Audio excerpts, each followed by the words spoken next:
Assalamualaikum warahmatullahi wabarakatuh. Perkenalkan, saya Yektununi Hartini, mahasiswa Magister Penyuluhan Pertanian di Universitas Jenderal Sudirman Purwokerto. Saya mahasiswa semester 2 dengan nomor induk mahasiswa P2B022004. Pada kesempatan kali ini saya akan mempresentasikan tugas mata kuliah Perencanaan, Desain, dan Teknik Penyuluhan Pertanian menggunakan media teknologi.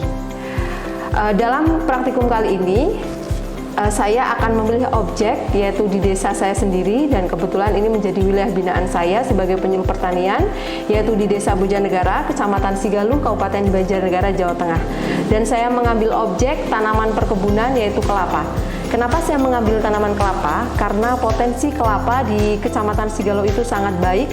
Adapun tantangannya adalah petani masih belum bisa mengoptimalkan potensi itu dengan baik. Sehingga harapannya dengan saya memberikan penyuluhan, potensi kelapa bisa dikembangkan dengan lebih baik lagi. Kemudian media yang coba saya gunakan adalah media video kreatif. Kenapa saya memilih untuk mengambil video kreatif? Yang pertama, karena dengan video, visualisasi itu bisa lebih menarik. Jadi harapannya petani bisa lebih menghayati apa yang kami sampaikan seperti itu. Kemudian yang kedua, mudah diakses dan dibagikan dengan siapapun dengan platform digital yang selama ini sudah lebih banyak diakses oleh petani. Kemudian yang ketiga, saya selaku penyuluh itu lebih mudah untuk mengulang kembali, terutama sebagai bentuk ataupun bagian media penyuluhan yang nantinya saya gunakan di kelompok-kelompok yang lain.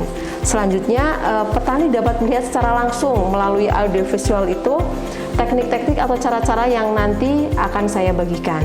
Dan yang terakhir, harapannya dengan media video itu petani dapat menjadi pengalaman belajar yang lebih menarik, seperti itu. Kemudian video yang saya ambil itu berjudul Kelapa Pohon Seribu Guna, di mana sebelum saya membuat video, saya membuat konsep terlebih dahulu tentang apa-apa yang akan saya sampaikan. Dan di video kali ini dengan durasi yang cukup singkat, yaitu 2 menit, harapannya petani bisa lebih paham dan tidak terlalu lama dalam memahaminya. Itu berisi tentang 4 hal. Yang pertama, berbagai manfaat kelapa, kemudian potensi kelapa, yang ketiga cara budidaya bibit kelapa, dan yang terakhir adalah pemanfaatan kelapa menjadi olahan. Sehingga 2 menit ini, durasi yang tidak lama ini, petani bisa lebih mendalami seperti itu. Demikian presentasi saya, dan untuk hasil video akan saya berikan di slide selanjutnya. Dijuluki sebagai pohon seribu guna, mulai dari daun, bunga, batang, hingga ke buahnya, dapat dimanfaatkan menjadi pangan dan papan.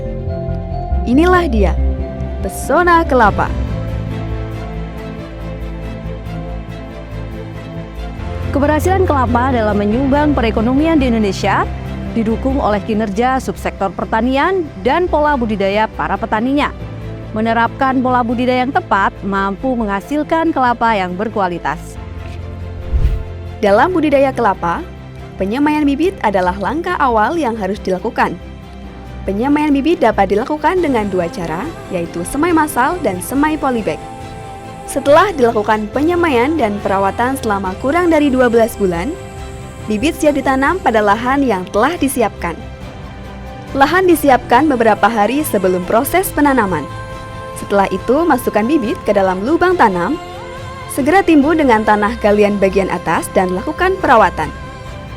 Umumnya, terdapat pohon pisang yang ditanamkan di samping pohon kelapa. Hal ini dikarenakan pohon pisang mengandung air yang menjaga kelembapan tanah dan dapat meningkatkan pH tanah. Pada varietas kelapa dalam, terdapat ciri-ciri dan keunggulan tersendiri, sehingga banyak orang yang tertarik untuk membudidayakan kelapa dalam.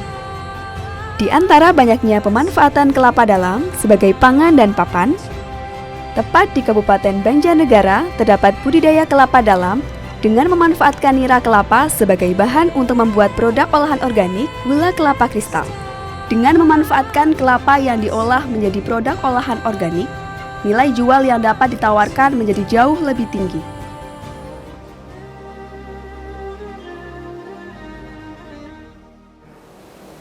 Demikian presentasi yang bisa saya sampaikan. Terima kasih. Wassalamualaikum warahmatullahi wabarakatuh.